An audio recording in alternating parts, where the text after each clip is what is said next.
आज हम देखेंगे डीमन स्लेयर सीजन 1 के एपिसोड नंबर 2 को। अगर आपने अभी तक इसका एपिसोड नंबर 1 नहीं देखा है तो उसकी लिंक आपको डिस्क्रिप्शन में मिल जाएगी, जाके उसे जरूर देखना। तो अब चलिए जानते हैं आगे की कहानी को बिना किसी देरी के। और इस एपिसोड का नाम है ट्रेनर सकोनजी उरुकोडाकी।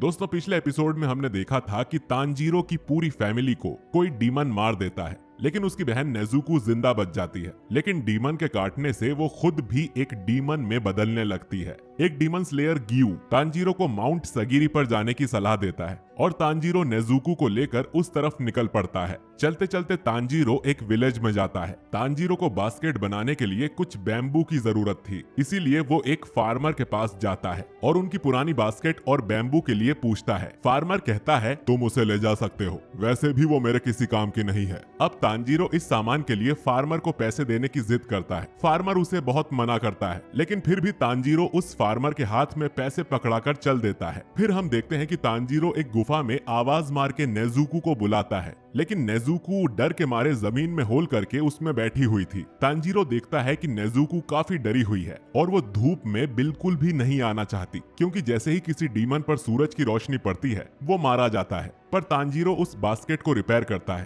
तांजीरो चाहता था कि नेजुको इस बास्केट के अंदर बैठ जाए ताकि वो उसे कंधे पर उठाकर दिन में भी अपना सफर जारी रख सके। तांजीरो नेजुको से पूछता है कि क्या तुम इस बास्केट में आ सकती हो, लेकिन ऐसा लगता है कि नेजुको कुछ समझ नहीं पा रही थी। और फिर नेजुको जब उस बास्केट में जाती है तो बास्केट छोटी पड़ जाती है। फिर तांजीरो कहता है कि नेजुको, तुम्हें याद है जैसे तुम पिछली रात को बड़ी हो गई थी, क्या तुम इसका ऑपोजिट करके छोटी हो सकती हो? और ये तरीका काम भी कर जाता है और नेजुको अपने शरीर को छोटा करके बास्केट में फिट हो जाती है। इसके बाद तांजीरो उस बास्केट को उठाकर चलने लगता है। आगे रास्ते में तांजीरो को एक औरत दिखाई देती है जो तांजीरो को माउंट सगिरी तक जाने का रास्ता बताती है और ये भी कि उन्हें रात में सफर नहीं करना चाहिए, क्योंकि इस इलाके में पहले ही कई लोग लापता हो चुके हैं। ये सुन के तांजीरो कहता है कि मैं अपना ख्याल रख लूंगा, आपका शुक्रिया। कुछ देर बाद रात हो जाती है और जंगल में चलते चलते नेजुको और तांजीरो को एक टेम्पल दिखता है जहाँ पे लाइट जल रही होती है। फिर तांजीरो उस टेम्पल में जाने का फैसला लेता है, लेकिन तभी तांजीरो को खून की स्मेल आती है। वो घबरा जाता है और नेजुको का हाथ पकड़ के टेम्पल की तरफ भागता है और डोर खोल के पूछता है कि क्या आप सब ठीक हो। लेकिन अंदर का नजारा देख के तांजीरो डर जाता है, क्योंकि वहाँ के लोगों पे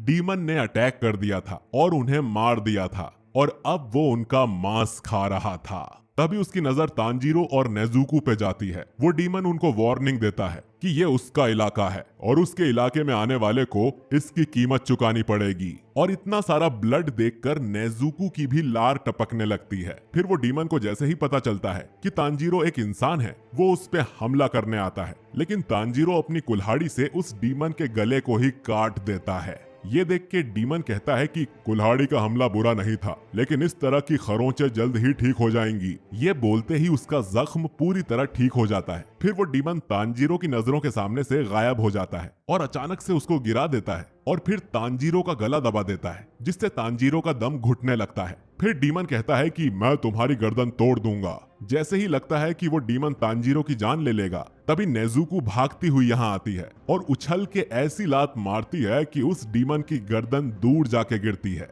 बिना सिर का डीमन देख के तांजीरो और भी डर जाता है, लेकिन वो डीमन अभी भी मरा नहीं था। तभी नेजुको एक लात मारती है और उस डीमन की सरकटी बॉडी भी पेड़ से टकरा जाती है। इसके बाद डीमन कहता है कि तुम दोनों में से एक डीमन है, मुझे शुरू में ही अजीब सा महसूस हुआ था। वो नेजुको से पूछता है कि वो डीमन होकर इंसान के साथ क्या कर रही है। फिर डीमन अपनी बॉडी से नेजुको पे हमला करता है और डीमन नेजुको को पीटने लगता है। ये देख के तांजीरो कुल्हाड़ी उठा के उस डीमन को रोकने के लिए जाता है, लेकिन डीमन का सर, जिसमें अब 2 हाथ निकले हुए हैं, वो तांजीरो पर हमला करता है। तांजीरो परेशान हो जाता है कि अब वो क्या करे। फिर तांजीरो गुस्से में उस डीमन के सर पे अपने सर से टक्कर मारता है और तांजीरो के हमले का असर भी हो रहा था। फिर तांजीरो अपने सर से एक और हमला करने के बाद कुल्हाड़ी पेड़ पे फेंक देता है, जिसमें डीमन का सर और हाथ फंस जाते हैं। उसके बाद तांजीरो नेजुको को बचाने के लिए जाता है। ढूंढते ढूंढते नेजुको मिल जाती है। फिर तांजीरो देखता है कि उस डीमन ने नेजुको की हालत खराब कर दी है। ये देख के तांजीरो को गुस्सा आ जाता है और वो उस डीमन को धक्का देता है, लेकिन अनजाने में वो खुद भी एक ऊंची पहाड़ी से नीचे गिरने लगता है। लेकिन नेजुको जल्दी से तांजीरो का हाथ पकड़ लेती है और डीमन की बॉडी नीचे गिरने के बाद उस डीमन का सर बेहोश हो जाता है। अब तांजीरो उस डीमन के पास जाके खंजर निकालता है और सोचता है कि इस डीमन की स्मेल अलग है। ये वो डीमन नहीं था जिसने मेरे घर वालों को मारा, लेकिन इस डीमन को मारना होगा। अगर नहीं मारा तो ये और भी मासूम लोगों का ऐसे ही शिकार करेगा। तांजीरो खंजर उठाता है और हिम्मत जुटाता है, लेकिन वो उस डीमन को नहीं मार पा रहा था। तभी एक शख्स वहां आता है जो अपने चेहरे पर एक लाल कलर का मास्क पहने हुए था। वो तांजीरो से कहता है कि इस हथियार से तुम इस डीमन को मार नहीं पाओगे, और वो एक बड़े से पत्थर की ओर इशारा करता है। ये सुन के तांजीरो समझ जाता है कि उसे पत्थर से मारकर उस डीमन का सर कुचलना होगा। लेकिन फिर से वही होता है जो पहले हुआ, यानी कि तांजीरो हिम्मत नहीं कर पा रहा था क्योंकि उसने आज तक किसी को भी नहीं मारा था। और वो शख्स तांजीरो से डिसअपॉइंट हो जाता है और सोचने लगता है कि ये लड़का दयालु है, आखिर डीमन के सामने होके भी ये ऐसा क्यों है। तभी हम देखते हैं कि डीमन जाग जाता है और सोचने लगता है कि क्या मेरा शरीर मर गया है। उसके बाद वो तांजीरो को अपने सामने खड़ा देख गुस्सा हो जाता है और उस पे भड़कने लगता है और तांजीरो को मारने की धमकी देता है। लेकिन कुछ देर में सुबह हो जाती है और सूरज निकलने लगता है और धूप की किरण पड़ते ही वो डीमन जल के राख हो जाता है। फिर तांजीरो नेजुको को ढूंढने लगता है क्योंकि वो आसपास नहीं थी। वो भागता हुआ टेंपल में जाता है तो वो देखता है कि नेजुको पहले ही बास्केट के अंदर बैठ गई थी। इसके बाद तांजीरो देखता है कि उस मास्क वाले शख्स ने उन मरे हुए लोगों को दफना दिया था।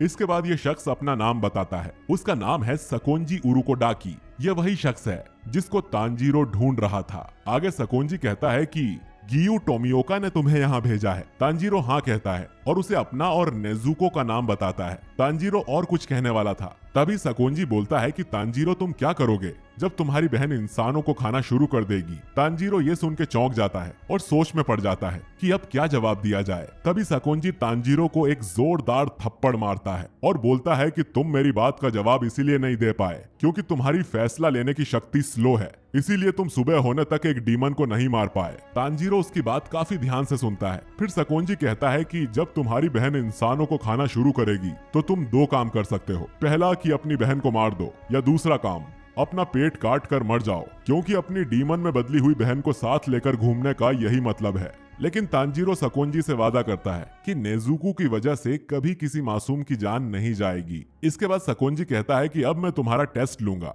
और ये देखूंगा कि तुम डीमन स्लेयर बनने लायक हो या नहीं। फिर सकोंजी कहता है कि अपनी सिस्टर को पीठ पे उठाओ और मेरे पीछे आओ। इसके बाद सकोंजी तेजी से यहाँ से भागने लगता है और तांजीरो उसका पीछा करता है और उसकी सांस फूलने लगती है। तांजीरो सोचता है कि ये इतने बूढ़े होकर भी कितने फास्ट हैं। साथ ही तांजीरो सकोंजी के कदमों की आवाज भी नहीं सुन पा रहा था। तांजीरो नेजुको से सब्र रखने को कहता है क्योंकि नेजुको को बास्केट में काफी झटके लग रहे होंगे। फिर हमें एक फ्लैशबैक दिखाया जाता है जहां नेजुको अपना किमोनो ड्रेस सील रही होती है। तांजीरो कहता है कि अब तुम्हारे लिए एक नया किमोनो खरीद लेना चाहिए, लेकिन नेजुको मना कर देती है और कहती है कि ये किमोनो मेरा फेवरेट है और ड्रेस लेने से अच्छा है कि अपने भाई बहनों को पेट भर के खाना खिलाना चाहिए। फिर तांजीरो नेजुको से प्रॉमिस करता है कि वो उसको वापस इंसान बना देगा और उसके लिए नया किमोनो भी खरीद के देगा। कुछ देर तक भागने के बाद वो टेंपल में आकर रुकते हैं। फिर तांजीरो सकोंजी से थकी हुई हालत में पूछता है कि मैंने टेस्ट पास कर लिया ना,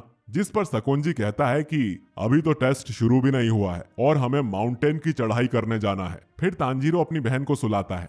इसके बाद दोनों एक बहुत ऊंचे माउंट पर चढ़ते हैं, जिस पर चढ़ने में ही तांजीरो की हालत खराब हो गई थी। सकोंजी तांजीरो से कहता है कि उसे अकेले पहाड़ के नीचे वाले घर तक वापस आना है। अगर उसने ये सुबह होने से पहले कर लिया तो वो ये टेस्ट पास कर लेगा। ये बोलकर सकोंजी बर्फीली हवा में गायब हो जाता है। तांजीरो खुश हो जाता है और सोचता है कि मेरी सूंघने की शक्ति अच्छी है और मैंने सकोंजी की स्मेल को भी याद कर लिया था, तो आराम से घर पहुंच सकता हूँ। फिर तांजीरो जब आगे बढ़ता है तो वो एक रस्सी पर पैर रख देता है और तभी तांजीरो के मुंह पर कुछ पत्थर आकर लगते हैं, जिसकी वजह से वो हिल जाता है और सीधा एक गड्ढे में जा गिरता है। तांजीरो समझ जाता है कि यहाँ आसपास हर जगह जाल बिछे हुए हैं और इनसे बचकर नीचे तक जाना ही असली टेस्ट है। गड्ढे से बाहर निकलकर वो एक और रस्सी पे कदम रख देता है और तभी उसके पीछे एक बड़ी लकड़ी उसकी ओर आती है, जिसकी वजह से तांजीरो आगे जाके गिरता है। तांजीरो इतने हमलों से परेशान हो जाता है और सोचता है कि अगर ऐसा चलता रहा तो मैं सुबह तक यहाँ से निकल नहीं पाऊंगा